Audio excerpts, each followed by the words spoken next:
my topic is white people trending towards extinction. Now, the first question is probably extinction. And for some assumptions on the background, for the purpose of this demonstration, we'll consider whites, non-Hispanic whites, for simplicity. Whites are 12% of the Earth's population and declining to 9% by 2060. And here's the extinction part. White birth rate is below replacement levels in every Western nation. That's a fact that most people aren't aware of. Worldwide, whites are at 1.8 children per woman, whereas 2.1 is necessary to sustain a population. The 0.1 being to make up for accidental deaths or diseases and things like that. Some examples, Australia is at 1.77, Russia 1.6, Germany and Italy around 1.4. And one fact, fewer babies were born in Italy in 2014 than in any year since the Italian state was created. Here's a chart from the UN. The orange one in particular is the most important, and that is showing that ignoring migratory trends, the population of Europe is due to decline at an increasing rate, starting at 740 million and by 2100 being below 540. And on the right-hand side, you can see the causal factors, and the majority contributing factor is fertility. Why you should care. Every race should support their own people and want them to exist. Everyone who supports racial diversity should support the continued existence of all races. And white people have brought some good things to the world. Let's look into some of the causes. One, obviously everybody knows the invention of birth control caused a reduction in birth rates across all races. Proliferation of pornography is a more modern trend. Studies show that it decreases motivation and ambition. It makes people less satisfied with their physical relationships. And it subconsciously normalizes your sexual partner being with other people. Another one is some aspects of feminism has overshot their target. And in removing barriers to females and emphasizing the value that they bring, in some areas they've overreached into the stigmatization of males. One outcome of this and other factors is that over 50% of marriages in the USA fail, and only 31% of them are initiated by the man. A lot of people aren't aware of that. Alimony and child support are often granted women at a rate equal to what is accustomed to, not necessarily what's sufficient, which can provide a perverse incentive for people to marry the richest person that they can, regardless of whether they like them, because in the event of a divorce, they have a fallback plan. And women are putting work before family. That's not to say that they're not having both together, but at an increasing rate, some are foregoing family altogether to focus on work. More women are going to college, also delaying childbirth. Here's some of the trends that show, as for undergraduate degrees, with women in blue on this chart, there's actually more women, significantly more, getting undergraduate degrees than even men these days. And under master's degrees as well. I know that Dr. Devers was saying this morning that the class that she's taught has been majority male, but the statistics show actually in recent history, and the colors are reversed on this chart compared to the last one, that there's significantly more females even in the master's degrees than there are males. And you can see the increasing rate of average age of mother at first birth is being delayed significantly. Other causes related, in Dr. Weston's class, Claire, Bronte, and Leah, and I'm not picking on you, presented Lean In, Women, Work, and the Will to Lead by Sheryl Sandberg. And the main takeaway was that America needs more women CEOs, and that women need to put work before family in order to achieve this. And in particular, to reach the level of CEO, a lot are foregoing families altogether. And part of this presentation is to say that there should be value placed on motherhood as well, and that sometimes it's undervalued in modern society. One tweet, feminism is mixed up with the muddled idea that women are free when they serve their employers, but slaves when they serve their when they help their husbands. Moving on to other causes, a childless lifestyle encouragement. There's not a lot of mainstream media, TV shows, movies that have a pro-family message. A lot of them are anti-family and pro-childless. Societies of old viewed childless as selfish. And so a lot of people say, well, in olden times, there was a lot of peer pressure on having children. And to explain some of the background as to why people used to think that way is they felt that if you enjoy being alive and you enjoy the fruits that it brings, it's only possible because two people before you put in the work to birth and raise you. And therefore, not paying that privilege forward can be considered selfish. Also, almost every anti-parenthood article is depicted with whites. The century-long battle disproved the myth that all women want children. Of course, nobody assumes that all women want children. However, every woman's mother did want children. 100 women in 2016, parents who regret having children, yet again, shown with a white mother and a white child. I'm 30 and I don't know if I want kids. What if I'm too selfish? What if I'm not that maternal? How to figure out whether you should have kids one day, with one of the movies mocking breast bumps. I don't like being a mother. Meet the woman who regrets having children and thinks other women should think twice before they know what's good for themselves and the world. Not very pro-family. This one I found particularly offensive. How having kids can ruin your romantic relationship rather than improve it. And the child-free life when having it all means not having children. Now, that's not to say that there's anything wrong with people that don't have children. Of course there's not. But this is talking about the stigmatization that permeates both advertisements, magazines, TV shows, and movies. Other causes, the multiculturalism movement has in some ways overshot its target like the feminist movement has. So in the process of motivating the increase in success of non-whites in white majority societies and emphasizing the value that they bring, we have overshot the celebration of others and sometimes entered the territory of demonization of whites. One term is the non-Hispanic white. Whereas other ethnicities are granted positive identities, non-Hispanic white is specifically a negative identity. The counter would be if you called Hispanics non-European whites. You could see how that might be considered offensive. Well, non-Hispanic white could also be considered offensive.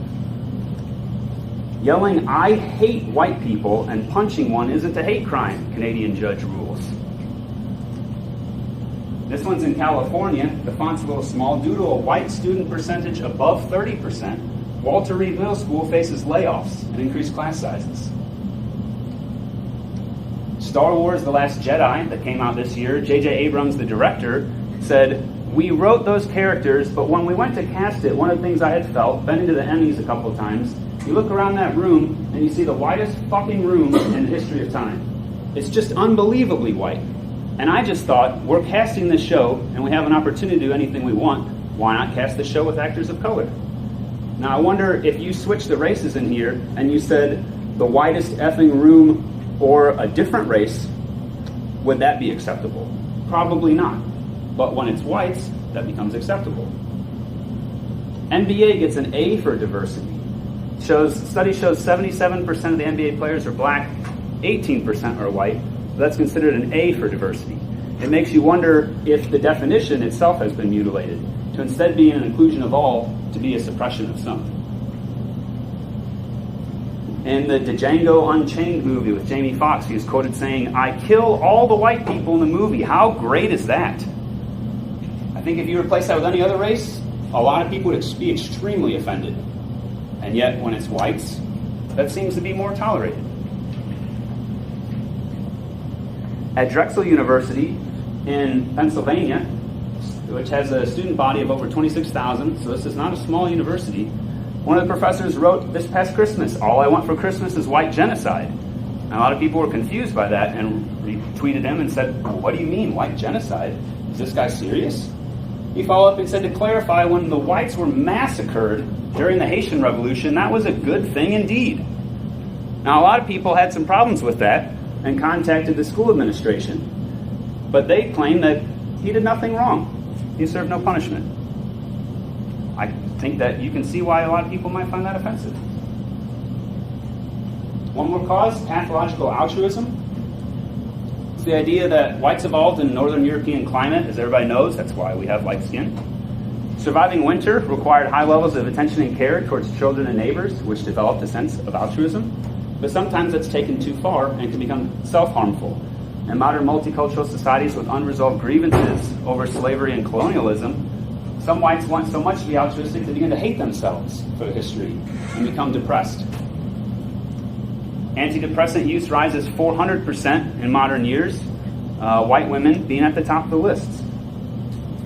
One finding shows that 14% of non-Hispanic whites take antidepressants compared to only 4% and 3% of blacks and Mexican Americans. Over the past 2 decades, use of antidepressants has skyrocketed. Among women in their 40s and 50s, the figure is 1 in 4. A lot of people don't know that. That's something that we should talk about. It's controversial, but we should talk about that. Deaths of despair in midlife for white non-Hispanics, going from the year 2000 to 2014. Significant increases. You might be wondering, what's deaths of despair? It's deaths by drugs, alcohol, and suicide. Here's another chart where you can see that it's affecting both men and women, especially so amongst the less educated. So in conclusion, some of the possible factors behind the decline in white birth rate: pornography, some aspects of feminism overshooting and demonizing the family, encouragement of childless lifestyle and targeting whites, and a lack of pro-family messages, multiculturalism in some aspects overshooting and demonizing whites, and pathological altruism. And with that, we'll open up for a Q&A.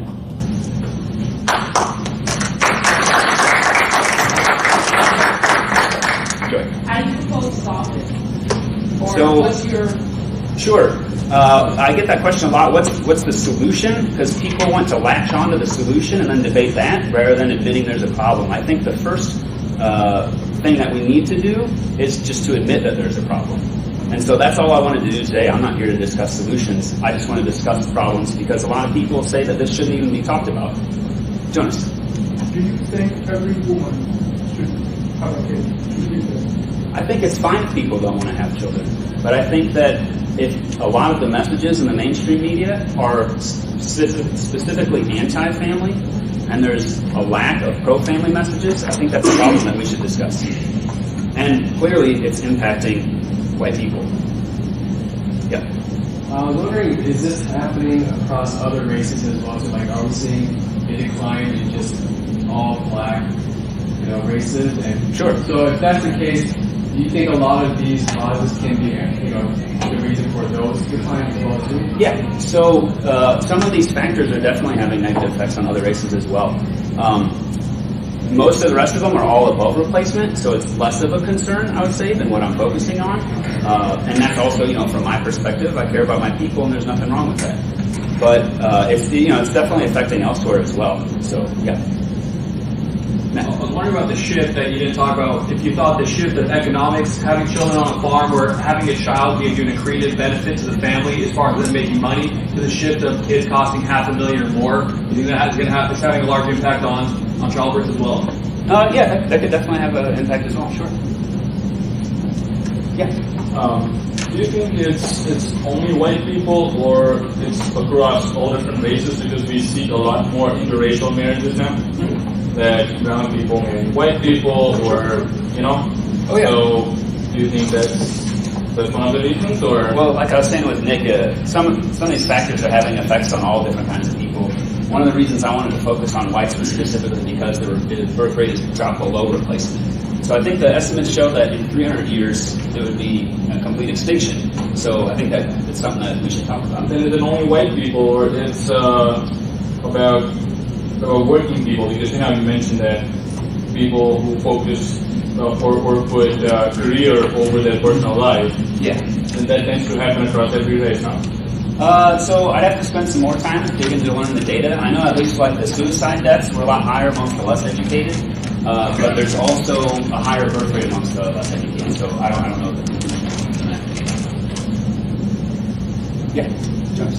So, would you say that these causes we just listed are cultural in the sense that probably the society here is more individualistic and there isn't that societal support being encouraged? That's a great point. Yeah, I would agree with that. Yeah.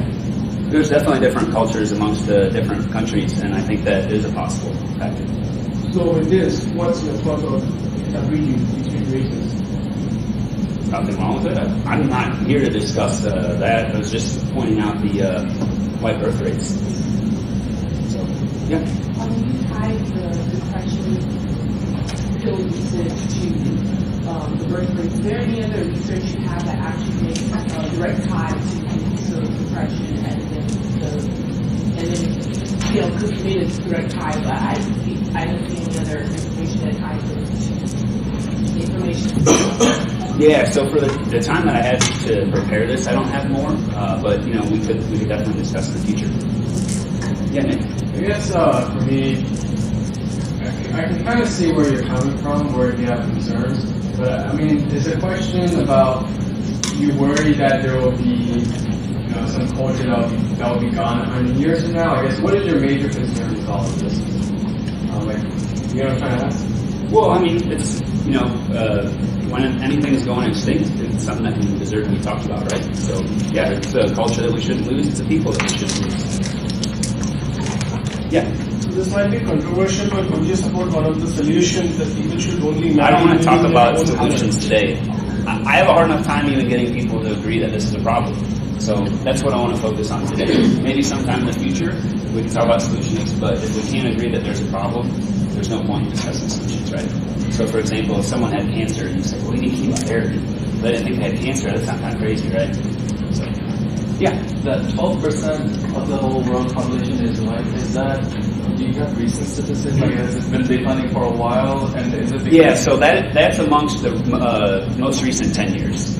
And so it was a good point as I was thinking about that after I made this, is if I could have a chart that showed the decline, but I didn't have time to put that together yet. So it's been declining in the white population versus and decline in the other? Yeah, because I think it was something like 100 years ago, it was over 25% or something like that. Now it's down to 12, so something like that. But that also has a lot to do with, you know, if other races have a higher birth rate, there's nothing wrong with that. So. Because it could also be economic, right? Like a lot of the other countries don't have this, the women don't have the opportunity that we have here. Oh, yeah. And so it could just be bringing in the other countries also as far as like gender equality goes. Yeah, could be. Could be. Urbanization. Anyway, I don't want to pick on you too much. Yeah, I think that one complaint that one is that demonizing of the family. You explain to me that better. And then, so because women are going to school, then they're really not having more children, so. Or they're delaying, but they're having fewer, things like that. It's not to say at all that women that go to school are doing anything bad. And that's direct cost because they're going to school. I'm saying that's one of the factors. How are those not tied together? No, I'm saying that's one of the factors. Yeah. And demonizing? What is that demonizing? What does that mean? Oh, so in the sense that there's a lot more anti-family messages than there used to be. There used to be like primetime television used to have a lot of very pro-family messages. Now you have a lot of ones, and if I had more time, I'd like to show some examples of those. Where a lot of modern ones, you know, the father of the household is always depicted as an idiot, and the children know so much more, or the wife knows so much more. Or other ones where, you know, when children are shown, they're a hassle or a pain. Whereas in older shows, a lot of times there's a very pro-family message and emphasized on the benefits of it. And you don't see that nearly as much. Last question, please. Yeah. I was just going to follow up with that. But wasn't like we used to be back in the 50s, when he getting into trouble all the time, like causing problems for his parents, and he didn't start that far back? Or well, that's not to say that ones in the past were purely focused on the good and ones that now are purely focused on the bad. Just more of an overall trend in that there's more emphasis on the bad, less on the good nowadays compared to the past. Thanks for your time. Thank you.